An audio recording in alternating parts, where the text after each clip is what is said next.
बिस्मिल्लाहिर्रहमानिर्रहीम अस्सलाम वालेकुम नाजरीन, तुसीं देख रहे हो 360 डिजिटल पंजाबी और मैं हाँ तुहाडी मेज़बान शुमाइला नियाज़।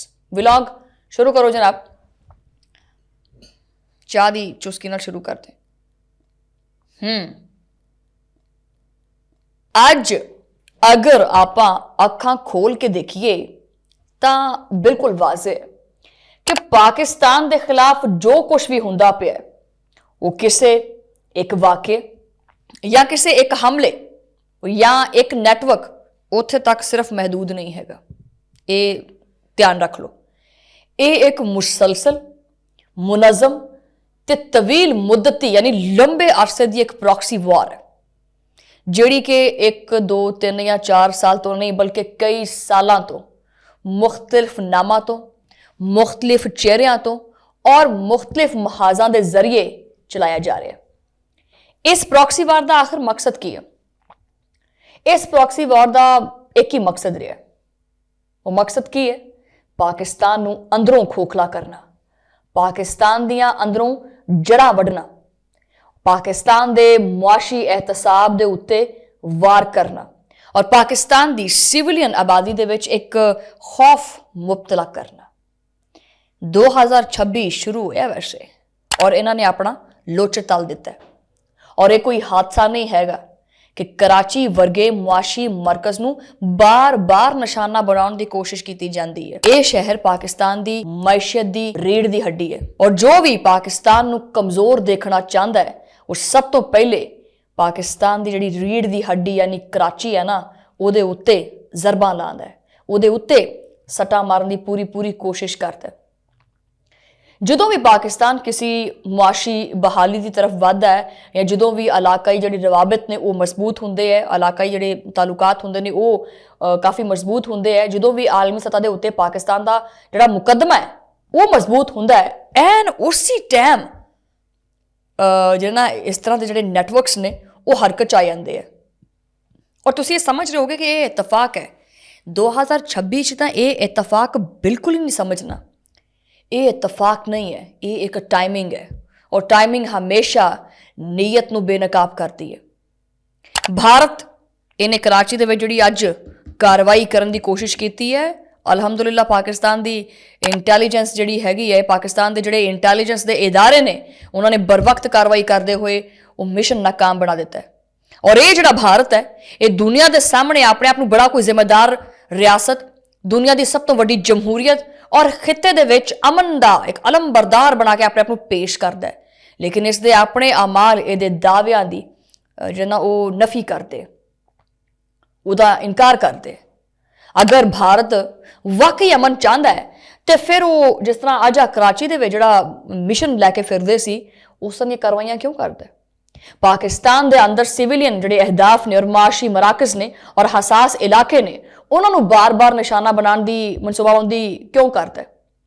अगर भारत वैसे तो बड़ा मजलूम बंद है, अगर भारत वाकई दहशतगर्दी के खिलाफ है तो फिर इस तरह के जिहड़े नैटवर्क्स ने जिहड़े अफगानिस्तान की सरजमीन इस्तेमाल करते हुए पाकिस्तान के विच दहशतगर्दी करते हैं वो कितों चलते हैं? फिर कितों बह के पाकिस्तान के विच तबाही फैलाने की कोशिश करते हैं?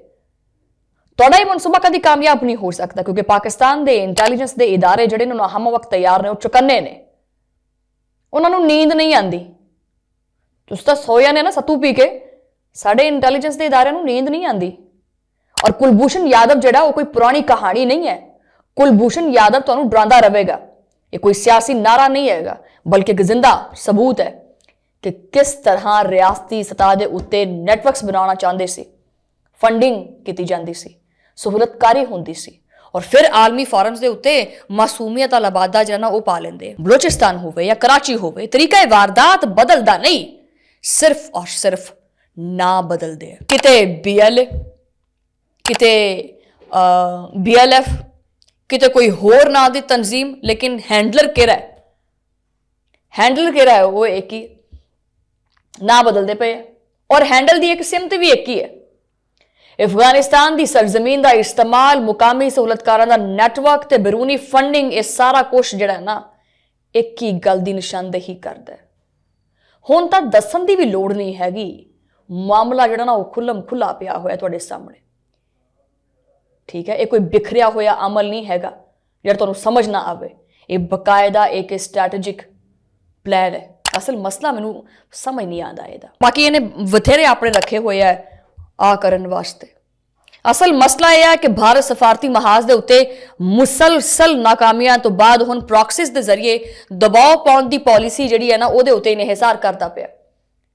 ਜਦੋਂ ਤੁਹਾਡੀ ਗੱਲਬਾਤ ਨਾਕਾਮ ਹੋ ਜਾਏ, ਜਦੋਂ ਤੁਹਾਡਾ ਜਿਹੜਾ ਬਿਆਨੀਆ ਹੈ ਜਿਹੜਾ ਤੁਸੀਂ ਘੜ ਕੇ ਰੱਖਿਆ ਹੋਇਆ ਉਹ ਨਾ ਚੱਲੇ, ਜਦੋਂ ਆਲਮੀ ਸਤ੍ਹਾ ਦੇ ਉੱਤੇ ਤੁਹਾਡੀ ਸਾਖ ਤੇ ਸਵਾਲਾਤ ਉੱਠਣ ਲੱਗ ਪੈਣ, ਤਾਂ ਫਿਰ ਇਸ ਤਰ੍ਹਾਂ ਦੇ ਜਿਹੜੇ ਹੋਛੇ ਹਥਕੰਡੇ ਹੁੰਦੇ ਨਾ ਉਹ ਇਸਤੇਮਾਲ ਕੀਤੇ ਜਾਂਦੇ ਹੈ ਔਰ ਤਵੱਜੋ ਹਟਾਈ ਜਾਂਦੀ ਹੈ ਦੁਨੀਆ ਦੀ। ਲੇਕਿਨ ਇਹ ਦੌਰ ਬੜਾ ਡਿਜੀਟਲਾਈਜ਼ਡ ਦੌਰ ਹੈ। ਸ਼ਾਇਦ ਭਾਰਤ ਇਹ ਭੁੱਲਦਾ ਪਿਆ ਕਿ ਸਾਰਾ ਕੁਝ ਹੁਣ ਖੁਫੀਆ ਨਹੀਂ ਰਿਹਾ ਹੈਗਾ। ਅੱਜ ਦੇ ਦੌਰ ਦੇ ਵਿੱਚ ਹਰ ਨੈਟਵਰਕ, ਹਰ ਫੰਡਿੰਗ ਲਾਈਨ ਜਿਹੜੀ ਹੈ ਔਰ ਹਰ ਰਾਬਤਾ ਇੱਕ ਨਾ ਇੱਕ ਦਿਨ ਬੇਨਕਾਬ ਹੋ ਜਾਂਦਾ ਹੈ। ਔਰ ਬੇਨਕਾਬ ਨਾ ਹੋਵੇ ਅਸੀਂ ਐਂ ਕਰ ਲੈਨੇ ਹੁੰਦੇ ਹਾਂ, ਮਤਲਬ ਕਿ ਇਹ ਨਹੀਂ ਅਸੀਂ ਐਂ ਕਰ ਦਿੰਦੇ ਹਾਂ ਬੇਨਕਾਬ। ਲੇਕਿਨ ਇੱਕ ਚੀਜ਼ ਮੈਂ ਤੁਹਾਨੂੰ ਦੱਸਵਾਂ, ਗੱਲ ਬੜੀ ਵਾਜ਼ਿਹ ਹੈ ਔਰ ਇਹ ਹੈ ਕਿ ਪਾਕਿਸਤਾਨ ਦੀ ਰਿਆਸਤੀ ਸਲਾਹੀਤਾਂ ਹੁਣ ਪਿਛਲੀਆਂ ਨਹੀਂ ਹੈਗੀਆਂ। ਪਾਕਿਸਤਾਨ ਰਿਆਸਤੀ ਲਿਹਾਜ਼ ਨਾਲ ਬੜਾ ਮਜ਼ਬੂਤ ਹੋ ਗਿਆ। ਉਹ ਪਾਕਿਸਤਾਨ ਨਹੀਂ ਹੈ ਜਿਹਨੂੰ ਤੁਸੀਂ ਨੁਕਸਾਨ ਪਹੁੰਚਾਓਗੇ, ਡੇਗ ਦਿਓਗੇ ਤੇ ਉਹ ਡਿੱਗ ਜਾਏਗਾ। ਹਾਂ, ਪਾਕਿਸਤਾਨ ਹਰ ਖਤਰੇ ਦਾ ਸਾਹਮਣਾ ਕਰਨਾ ਚਾਹੁੰਦਾ ਹੈ। ਇੰਟੈਲੀਜੈਂਸ ਦੀ ਬੁਨਿਆਦ ਦੇ ਉੱਤੇ ਪੇਸ਼ਗੀ ਕਾਰਵਾਈ ਵੀ ਕਰਦਾ ਹੈ ਔਰ ਖਾਮੋਸ਼ੀ ਨਾਲ ਨੈਟਵਰਕਸ ਵੀ ਤੋੜ ਦਿੰਦਾ, ਜਿਹੜੀ ਕਿ ਅੱਜ ਕਰਾਚੀ ਦੀ ਜਿਹੜੀ ਵਾਰਦਾਤ ਹੈ ਉਹ ਤੋੜੀ ਹੈ। ਤੁਸੀਂ ਜਿੰਨੀ ਮਰਜ਼ੀ ਮਿਹਨਤ ਕਰ ਲਓ, ਕਦੀ ਕਾਮਯਾਬ ਨਹੀਂ ਹੋ ਸਕਦੇ।